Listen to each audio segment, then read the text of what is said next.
dengan mengabsen dulu. Kira-kira siapa yang berangkat ini? Berangkat semua ya? Alhamdulillah.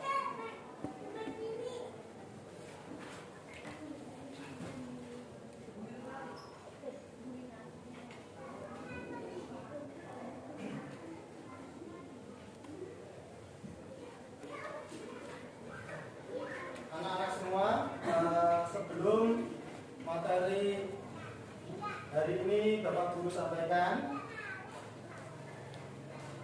saya ingin bertanya dulu atau mencoba daya ingat kalian. Kemarin, ya, pertemuan minggu kemarin kita membahas tentang apa?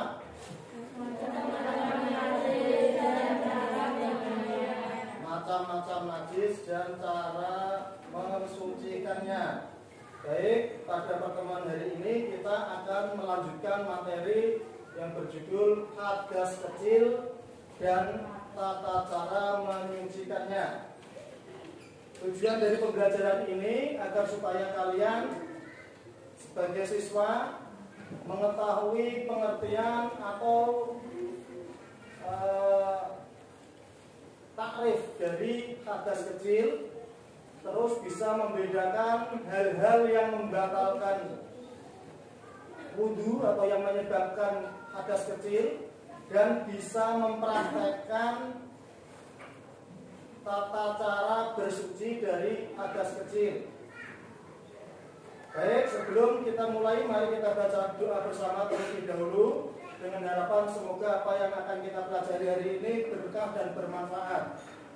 Bismillahirrahmanirrahim. Raditu billahi rabban wa bil islami dinan wa bi Muhammadin nabiyyan wa rasula. Rabbi zidni ilman nafi'an warzuqni fahman wasi'an. Rabbi shrah li sadri wa yassir li amri wahlul 'uqdatam min lisani yafqahu qawli. Amin. Seperti biasa, sebelum kita mulai materi, Bapak Guru akan memberikan soal-soal pretest untuk menjajaki kemampuan kalian tentang materi yang akan Bapak Guru sampaikan.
Ya, silakan dikerjakan, jangan lupa diberi nama.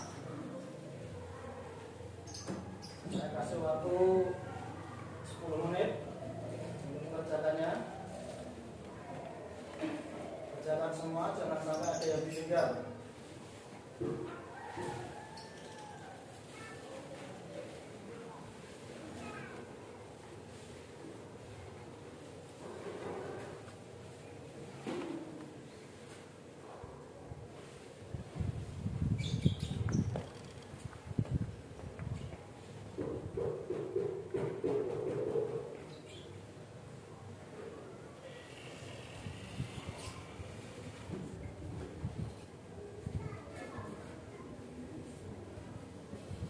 Usahakan jangan nyontek, ya, kerjakan sendiri.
belum?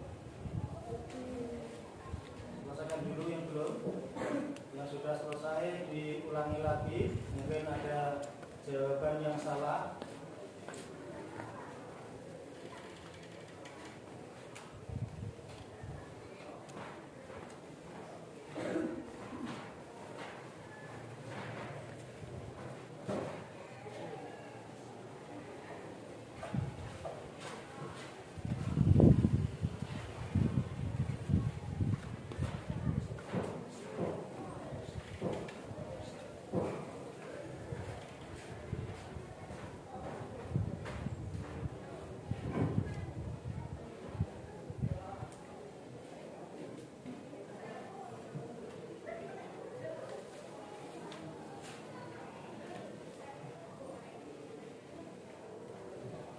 Waktu tinggal 2 menit.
Cukup anak-anak, silakan dikumpulkan.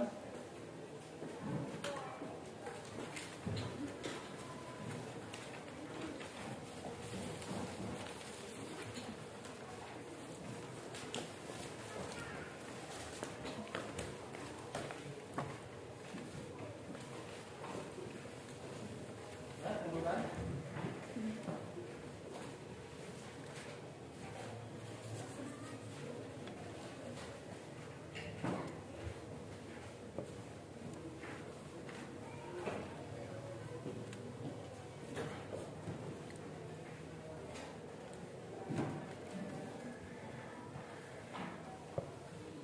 Gimana, masih semangat dalam belajar hari ini? Tetap semangat ya, supaya kita dalam belajar hari ini benar-benar bisa fokus dan bisa memahami materi yang Bapak Guru sampaikan. Baik, mari kita mulai pembelajaran pada hari ini. Silakan ditebak anak-anak. Ini gambar apa?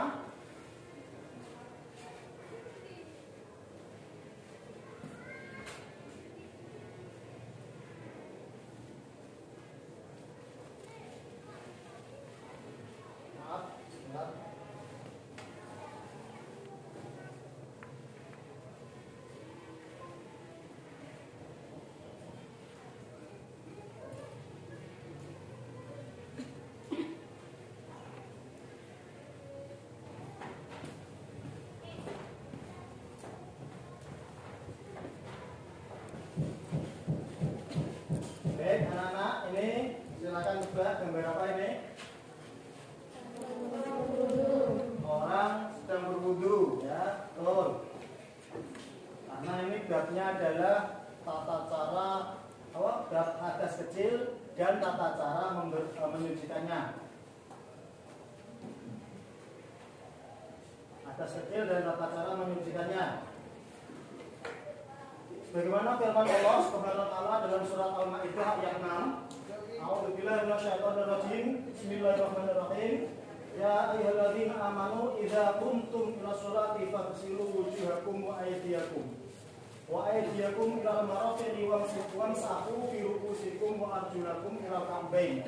Ini potongan ayat dari surat Al-Maidah ayat ke-6 yang artinya, hai orang-orang yang beriman, apabila kamu hendak mengerjakan sholat, maka basuhlah wajahmu dan tanganmu sampai siku-siku, dan usaplah kepalamu dan basuhlah kakimu sampai kedua mata kaki. Kalau kalian lihat dari arti ini merupakan rukun apa?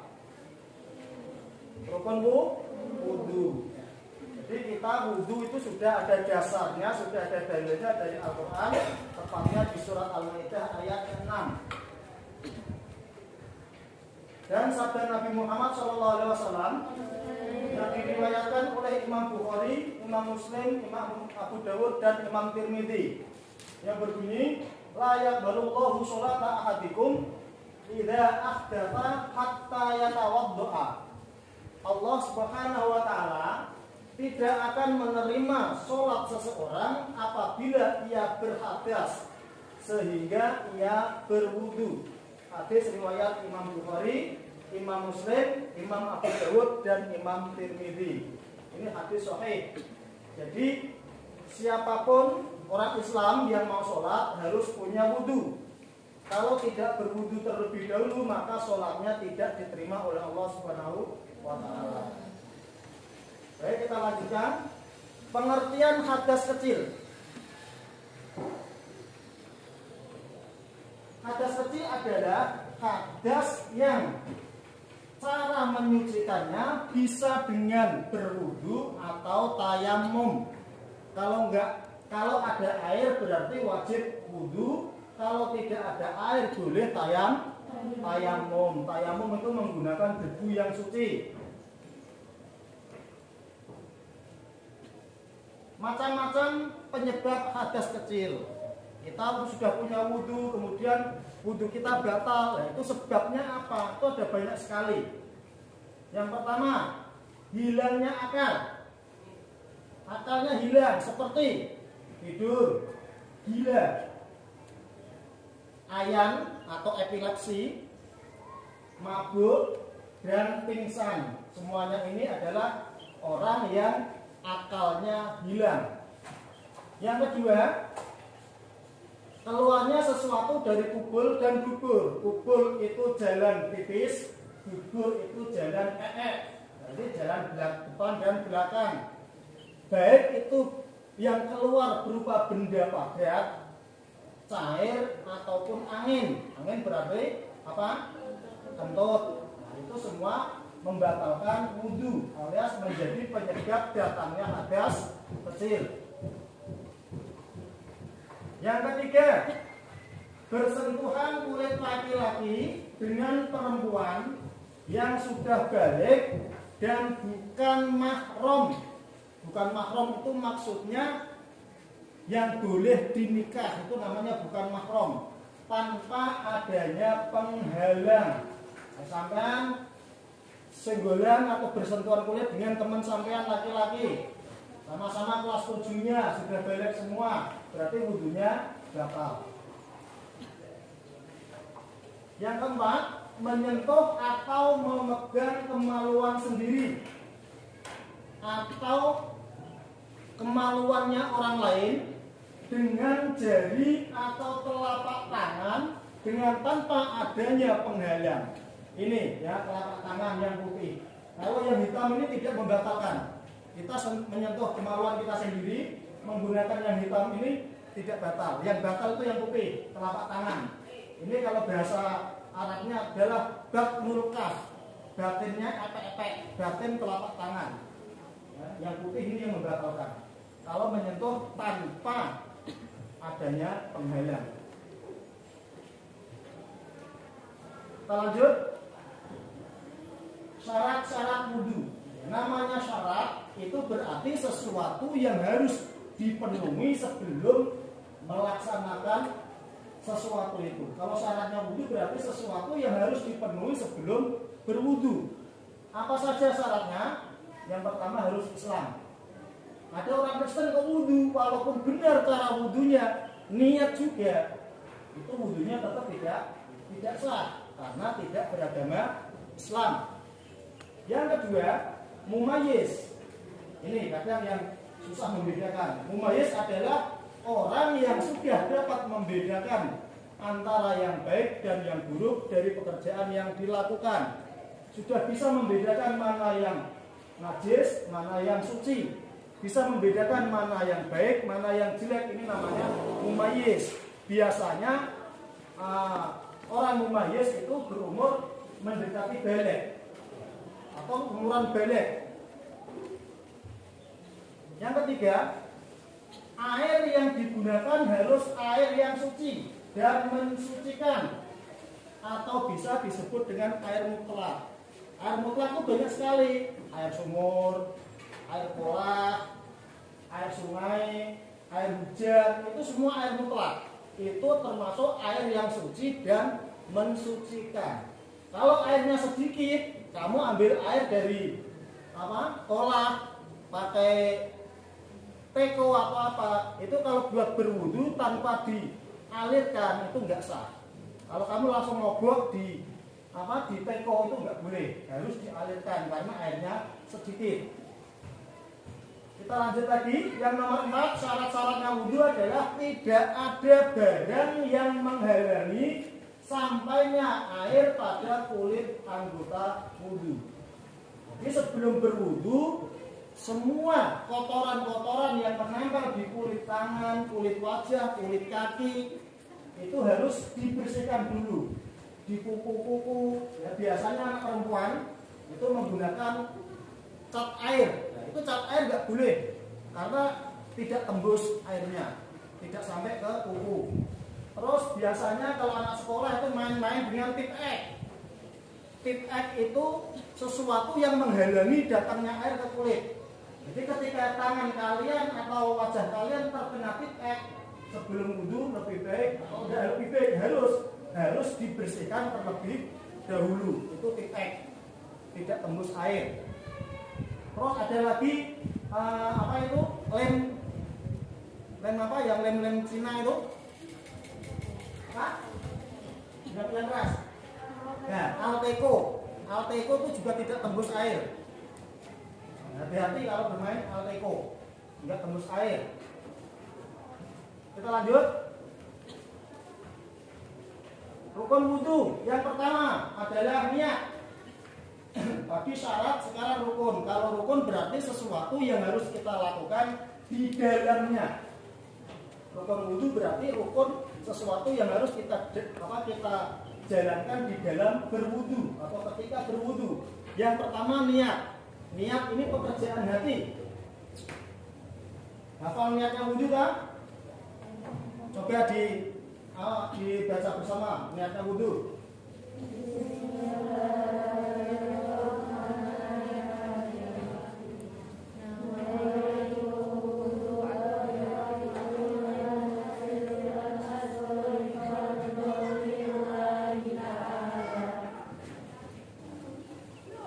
Sebagaimana Rasulullah Muhammad SAW bersabda, innamal a'malu binniyat, yang artinya sesungguhnya sahnya amal itu tergantung pada apa yang diniatkan. Kalau sampean wudu tidak niat berarti wudunya tidak sah. Sampean puasa tidak niat, puasanya tidak sah. Sampean zakat atau sholat tidak niat, maka zakat dan sholatnya pun juga tidak sah. Karena innamal a'malu binniyat, sahnya amal itu tergantung pada apa yang diniatkan. Ya, seperti wudu, kalian harus niat wudu. Seperti yang sudah kalian ucapkan tadi, nawaitul wudu'a mirofil hadafil asghari fardhol lillahi ta'ala, yang artinya aku niat wudu untuk menghilangkan hadas kecil karena Allah Ta'ala. Ini niat ini dibaca di dalam hati bersamaan ketika kita membasuh wajah. Bersama dengan membasuh wajah, tidak boleh sendiri-sendiri. Niat dulu baru membasuh wajah, tidak boleh. Jadi bareng, karena niat itu dikerjakan oleh hati, dibarengkan dengan permulaan rukun yang kita laksanakan. Kalau di dalam sholat berarti ketika takbiratul ihram, mulut kita mengucapkan Allah, hati kita niat sholat. Nah ini wudhu, wajah kita basuh, hati kita niat nawaitu wudhu'a ila akhiri. Yang kedua, rukunnya wudhu adalah membasuh wajah. Ini ya perlu diperhatikan, membasuh wajah itu tidak hanya sekedar seperti orang meraup atau cuci muka. Membasuh wajah yaitu mulai dari tempat tumbuhnya rambut kepala. Ya ini tempat tumbuhnya rambut kepala sampai bawah dagu. Dagu yang bawah ini wajib terbasuh air ketika wudhu. Kalau sampai tidak terbasuh maka tidak sah. Terus sampai batas antara dua telinga ini. Ini batasan wudhu. Kalau batasan membasuh wajah, tempat tumbuhnya rambut. Bisa dipaham? Dari tempat tumbuhnya rambut tadi sampai bawah dagu semuanya wajib terbasuh air. Rukun yang ketiga, membasuh kedua tangan sampai siku. Nah ini sering sekali orang-orang yang mohon maaf orang awam itu kalau wudhu, orang perempuan kalau menggunakan baju yang agak ketat itu tidak dilengkes, tidak dinaikkan sampai siku, hanya sampai tengah tangan ini saja. Jadi ya dibasuh cuma segini. Ini enggak sah. Jadi semuanya harus sampai ke atas kan, sing-singkan sampai atas. Siku harus tersiram air. Siku-siku keduanya ini harus tersiram air sampai ujung kuku. Di bawah kuku juga sebisa mungkin untuk dibasuh dengan air untuk menghilangkan kotoran-kotoran di siku. Rukun yang keempat adalah mengusap sebagian kepala. Mengusap ini ya, kalimat mengusap berarti cukup membasahi hanya sebagian kepala. Bagian kepala berarti rambut boleh, yang penting kulit kepala tersiram atau terbasahi dengan air kulit kepalanya. Nah ini yang perempuan-perempuan rambutnya yang panjang, kadang males untuk wudhu, hanya diambil ujungnya saja dibasahi air, tidak boleh. Karena yang wajib dibasahi dengan air itu adalah di dalam tempat tumbuhnya rambut kepala. Jadi kulit kepala. Lebih enak lagi itu kulit kepala kita langsung yang kita basahi. Lanjut yang kelima, membasuh kedua kaki sampai mata kaki. Kedua kaki sampai mata kaki, polok. Jadi polok itu wajib terbasuh air. Polok wajib terbasuh air. Tidak boleh ada yang tertinggal atau ada yang masih kering, tidak boleh. Semuanya wajib terbasuh. Yang keenam adalah tertib. Tertib yaitu menertibkan urutan amalan wudhu sesuai urutan yang ditentukan oleh Allah Subhanahu wa taala. Pada surat Al-Maidah ayat 6 tadi yang sudah saya sampaikan, dan sesuai pula dengan sabda Nabi Muhammad sebagai berikut. Ibda'u bima bada'allahu bih. Rawahu Nasa'i an Jabir, yang artinya mulailah amalanmu dengan apa yang dimulai oleh Allah Subhanahu wa taala. Hadis riwayat Imam An-Nasa'i dan sahabat Jabir. Ini tentang tertib. Kalau di dalam taduman yang lain itu tartibuma takhiruma ta'akhara. Tertib adalah mendahulukan yang dahulu dan mengakhirkan yang akhir. Jadi urut itu namanya tertib. Enggak boleh diloncat-loncat. Berikutnya adalah sunnah-sunnahnya wudhu. Jadi ada syarat, ada rukun, ada sunnah. Sunnahnya wudhu yang pertama, membaca basmalah ketika memulai wudhu. Bismillahirrahmanirrahim. Itu kamu mengucapkan seperti itu aja sudah mendapat pahala. Itu suatu kesunahan. Yang kedua, membasuh kedua telapak tangan sampai pergelangan tangan. Ya, tangannya dicuci dulu. Dicuci. Jari jemarinya kalau bahasa makna kitab itu ngapur rancang, ya, disela-selai, jari jemari semua dibasuh dengan air. Ini ngaku rancang kalau bahasa makna kitabnya. Kemudian yang ketiga, berkumur. Ya, berkumur tujuannya apa? Untuk menghilangkan sisa-sisa makanan atau minuman yang masih ada di mulut kita. Ya, selilit-selilit yang ada di gigi supaya hilang. Karena apa? Nanti dikhawatirkan ketika sholat sisa makanan itu lepas dari gigi kalian, kemudian kalian telan, maka sholatnya batal. Jadi disunahkan ketika wudhu berkumur terlebih dahulu supaya bersih mulutnya. Yang keempat, istinsyak. Istinsyak ini adalah memasukkan air atau menghisap air ke dalam hidung lalu dikeluarkan lagi. Ya, kalau dalam bahasa kita dengan sedikit hentakan ketika mengeluarkan airnya. Tujuannya apa? Membersihkan kotoran-kotoran yang ada di dalam hidung kita. Kalau bahasa kita itu upil-upil, ya, upil-upil biar lepas semua dari hidung. Itu namanya bahasa Arabnya istinsyak. Yang kelima, mengusap seluruh kepala. Ya, tadi yang wajib atau yang rukun kan mengusap sebagian kepala. Ya, ini kalau mengusap seluruhnya, sirah ditersi kabeh, itu hukumnya sunnah. Yang keenam, mengusap 2 daun telinga. Ketika kita wudhu pasti kita mengusap telinga kita, itu hukumnya sunnah. Andai kan tidak kita usap, tidak apa-apa. Tapi kenapa kok disunahkan mengusap daun telinga? Ini ada hikmahnya tersendiri. Hikmah dari mengusap daun telinga ini adalah untuk menguatkan daya ingat kita. Untuk menguatkan daya ingat. Itu hikmah dari mengusap 2 daun telinga kita. Yang ketujuh, membasuh anggota wudhu sebanyak 3 kali.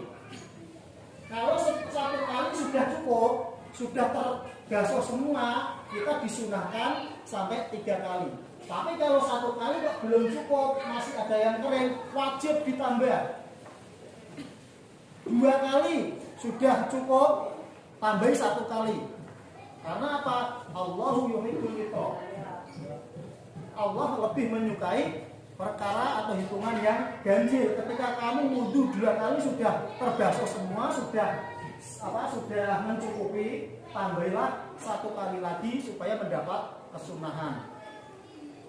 Yang ke-8, menyela-nyelai jari-jari tangan dan jari-jari kedua kaki. Jari-jari tadi di sela-selai semua, tangan dan kaki.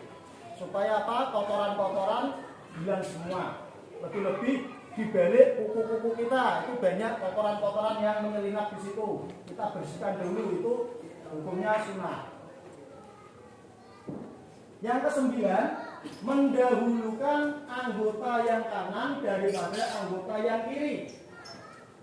Ketika kita melakukan wudhu, karena ini babnya bab wudhu, yang kita basuh itu yang lebih baik atau yang disunahkan adalah yang kanan dulu. Ketika kamu membasuh tangan, yang kanan dulu. Kanan selesai, baru kiri.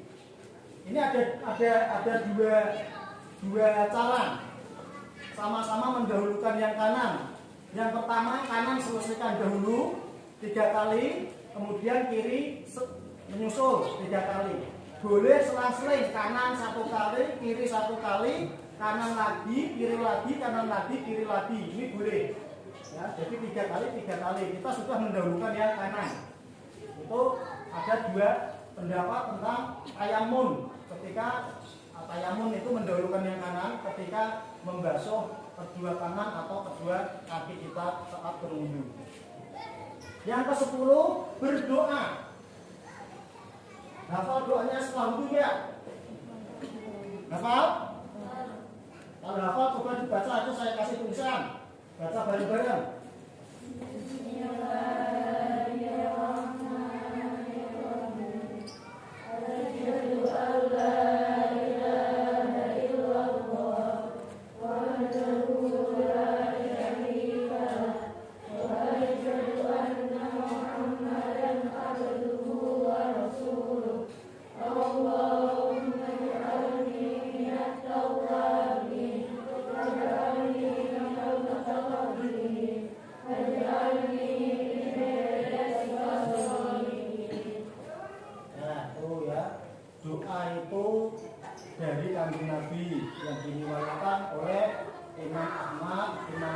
dan Imam Tirmidzi. Artinya apa Pak? Kok kita setelah wudhu disunahkan doa seperti itu? Artinya aku bersaksi bahwa tidak ada Tuhan selain Allah yang Maha Esa, tidak ada sekutu baginya. Dan aku bersaksi bahwa sesungguhnya Nabi Muhammad itu hambanya Allah dan utusannya Allah. Ini kok ngantuk ini? Ngantuk? Ya. Wudhu dulu kalau ngantuk, biar seger. Tolong wudhu dulu enggak? Ya. Biar seger. Ya, saya tunggu. Terus dari doa ini, Allahumma ja'alni minat tawabina. Ya Allah, jadikanlah hamba, jadikanlah aku golongannya orang-orang yang bertaubat. Golongannya orang-orang yang bertaubat. Waj'alni minal mutatahhirin, dan jadikanlah aku golongannya orang-orang yang suci, orang yang bersih. Waj'alni min ibadikas sholihin, dan jadikanlah hamba atau jadikanlah aku golongannya orang-orang yang sholih. Ini doa bagus sekali artinya. Ya, maka jangan sia-siakan setelah berwudu, sempatkan berdoa. Tidak ada 1 menit untuk berdoa ini. Sempatkan untuk berdoa. Kemudian yang ke-11 untuk sunnahnya wudu adalah sholat sunnah 2 rakaat setelah wudu, atau biasa disebut dengan sholat sunnah syukrul wudu. Sholat sunnah syukrul wudu.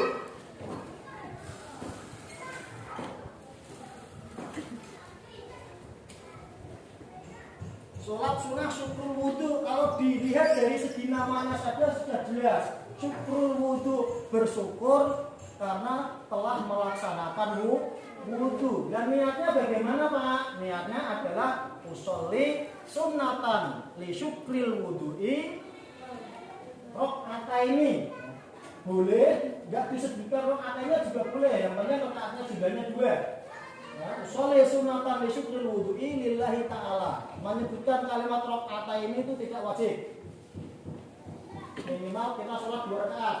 Yang artinya aku niat sholat sunnah syukur wudu karena Allah Ta'ala. Yang terakhir, perkara yang membatalkan wudu. Ini yang perlu diperhatikan ketika kalian sudah punya wudu. Ya, sebisa mungkin jaga kesucian, jangan sampai gatal. Ya, kalau dalam bahasa kitabnya itu dawamul wudu, melanggengkan wudu. Dijaga wudunya jangan sampai gatal sebisa mungkin.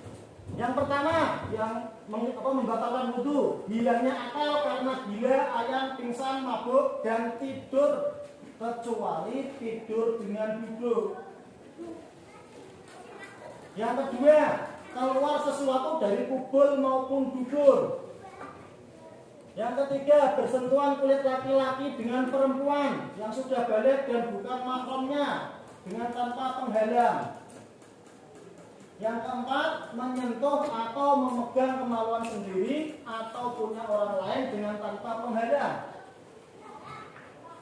Ya, tadi sudah jelas perkara-perkara yang membatalkan wudu. Terima kasih. Sampai di sini kita lanjutkan sesi diskusi.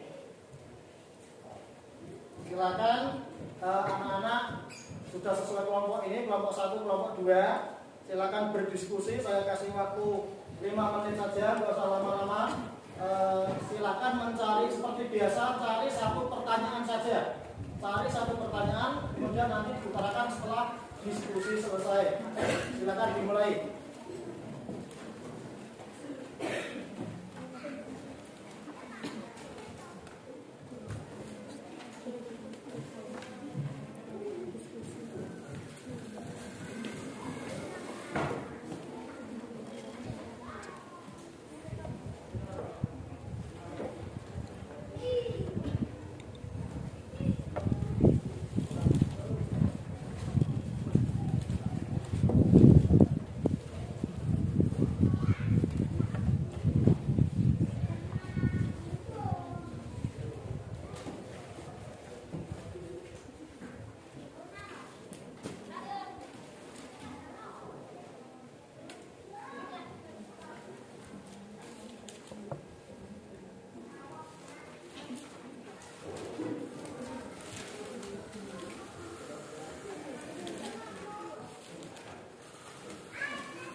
Silakan pertanyaan. Kelompok 1 sudah belum? Ya. Silakan kalian utarakan ketua kelompoknya. Kelompok 1 Mbak Halimatus Akia. Silakan utarakan pertanyaannya. Bagaimana hukumnya kalau saya bersentuhan anak laki-laki yang sudah balik dari sepupu saya?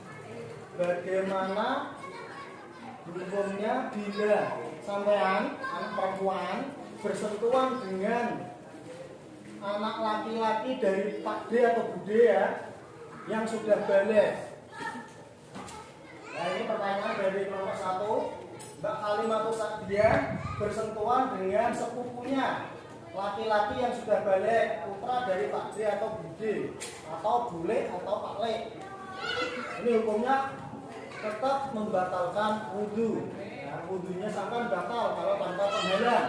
Kenapa? Karena antara sampean dengan saudara sampean tadi, saudara sepupu itu adalah bukan mahramnya. Bukan mahram maksudnya apa? Boleh dinikah. Sampean menikah dengan sepupu itu boleh. Makanya wudhunya ketika bersentuhan adalah batal. Ya, bisa diterima, Pak Alim. Kelompok 2 ada Lisa. Silakan diutarakan. Apakah tidur membatalkan wudhu? Tadi sudah dijelaskan. Ya, perkara-perkara yang membatalkan wudhu itu adalah hilangnya akal. Di antaranya adalah tidur, kecuali tidurnya orang yang sambil duduk. Tapi di sini tidak semua orang yang tidurnya sambil duduk wudhunya tidak batal. Ada ketentuan-ketentuan. Orang yang terlalu gemuk, biasanya kita itu gembrot. Orang yang gembrot, walaupun tidurnya sambil duduk, itu tetap wudhunya batal. Kenapa? Angin masih bisa keluar dari kuburnya, dari duburnya, masih bisa kentut. Karena terlalu gemuk, gembrot. Kemudian orang yang terlalu kurus, ya, orang yang terlalu kurus, kalau di sini siapa ya? Ya ada yang terlalu kurus kayaknya. Sebenarnya yang paling kurus ya Mbak Naura, tapi kita rapatnya.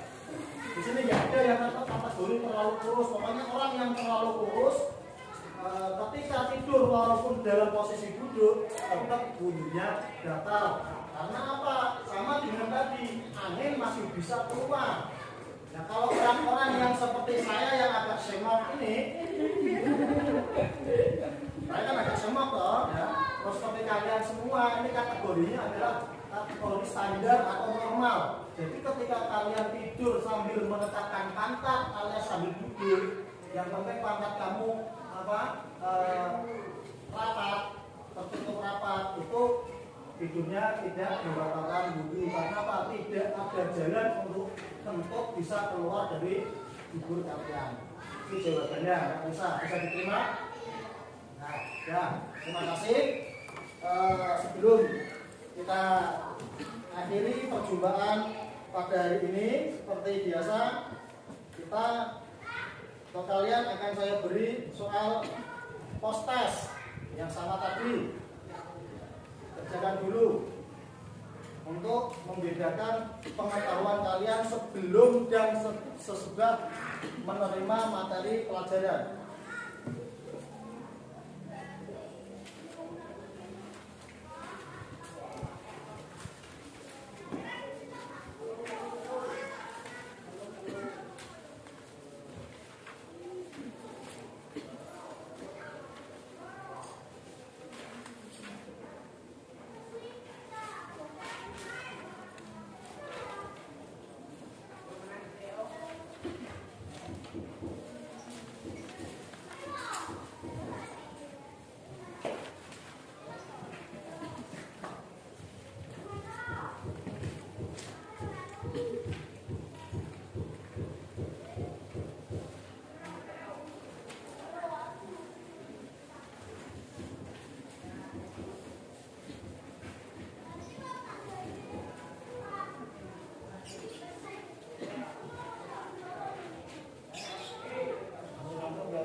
Ketika ngantuk silakan izin untuk berwudu. Jadi wajah kita seger lagi, semangat belajar kita tumbuh lagi. Silakan dikerjakan.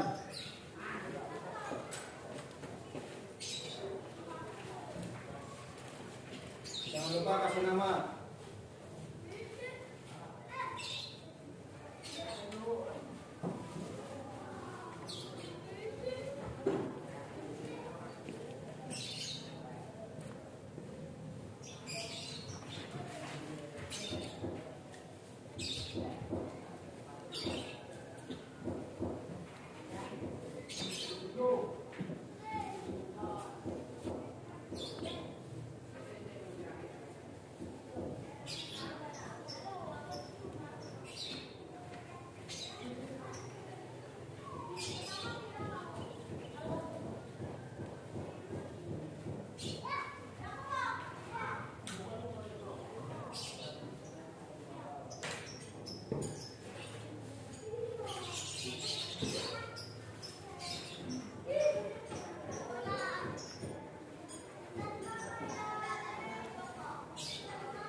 Sebelum kita tutup pelajaran hari ini, akan saya ajak bersama-sama menyimpulkan materi yang sudah saya sampaikan tadi mengenai tadas kecil dan tata cara mensucikannya. Sebelum kita tutup, saya beri pertanyaan dulu untuk menyimpulkan tadi. Mungkin dari kelompok 2 dulu ya, dari kelompok 2 sebutkan rukun-rukun wudu. Niat, membasuh muka ke wajah, membasuh kedua tangan sampai siku-siku, mengusap sebagian kepala, membasuh 2 kaki sampai mata kaki. Yang terakhir tertib. Bagus, kelompok 2. Untuk kelompok 1, sebutkan penyebab-penyebab yang membatalkan wudu. Hilangnya akal seperti tidur, gila, ayam, apa? Mabuk, terus pingsan. Yang kedua, keluarnya sesuatu sesuatu dari kubur ataupun dubur, baik berupa benda cair, padat ataupun angin. Yang ketiga, bersentuhan kulit laki-laki dan kulit perempuan yang sudah balik dan bukan mahramnya. Bersentuhan kulit laki-laki dan perempuan yang sudah balik yang bukan mahramnya tanpa adanya penghalang. Ya, ada tambahannya, tanpa adanya penghalang. Berikutnya, lalu Pak? Menyentuh atau memegang kemaluan dengan telapak tangan atau sendiri tanpa alas. Menyentuh atau memegang kemaluan sendiri atau kemaluan orang lain dengan tanpa alas atau tanpa penghalang. Baik, terima kasih. Kalian sudah bisa menyimpulkan apa yang sudah Bapak Guru sampaikan materi pada hari ini. Untuk hikmah dari berwudu, ya, hikmah dari berwudu adalah yang pertama, orang yang sering berwudu wajahnya itu akan tampak berseri walaupun tanpa make up. Ya, bahasa Jawa itu wajah kita mencorong, sangat beda dengan orang yang nggak pernah berwudu. Ini di dunia. Ya, ketika di akhirat nanti di saat semua manusia digiring di padang mahsyar, orang yang di dunianya sering berwudu wajahnya akan bersinar sendiri. Ini hikmah dari berwudu. Baik, pertemuan hari ini mari kita tutup dengan bacaan hamdalah bersama. Alhamdulillahirabbil alamin. Terima kasih anak-anakku semua. Mohon maaf bila ada kekurangan atau kesalahan dari Bapak Guru. Ihdinas shiratal mustaqim, wallahul muwaffiq ila aqwamit thoriq, wa afu minkum. Wassalamualaikum warahmatullahi wabarakatuh.